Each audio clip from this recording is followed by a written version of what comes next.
Hello বন্ধুরা, তো তোমরা সবাই কেমন আছো? আশা করছি খুব ভালো আছো। আমিও খুব ভালো আছি। তো এইটা ছিল বিপত্তারিণী বারের দিন ভিডিওটা করা, তো ছাড়তে অনেকটা লেট হয়ে গেল। তো ওখানে আমি মুড়িটা এ কারণেই ছড়িয়েছিলাম যে পাখি এসেছিলো, ওরা খাচ্ছিল, তাই আমি ওখানে মুড়ি দিয়েছিলাম দেখে। তো আমি উপোস করে চলে এসেছি, আগের ভিডিওগুলো আমি ক্লিপ নিইনি।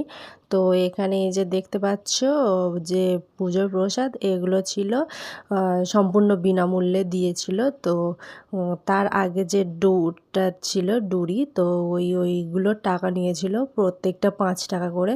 তো এটা ছিল, পুজোটা ছিল আমার একটা খুশ শ্বশুরের বাড়িতে পূজা। তো ওখানে আমাদেরকে সবার নিমন্ত্রণ করে গিয়েছিল উনি।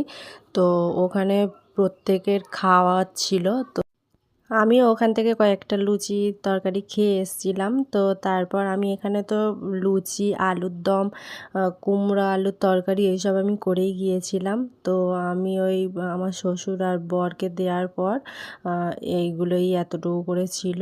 তো এতটাও কম করে আমি করিনি, যতটা ফোনেতে লাগছে যে খুবই কম পরিমাণে। তো যাই হোক, ওই অতটা করে খাওয়ার পরে ছিল। আর আমি এখানে পা দেখাচ্ছি কেন বলো তো? আমি এখানে এই জন্যই পাটা দেখাচ্ছি যে আমি আলতা পরে গেছি, একবার পা ধুয়েছি, একবার কি দুবার পা ধুয়েছি, আলতাটার অবস্থা দেখো, মানে সব আলতা উঠে গেছে। তো এখনকার আলতাগুলো মানে কি বলবো, আলতা মানে পায়েতে থাকেই না।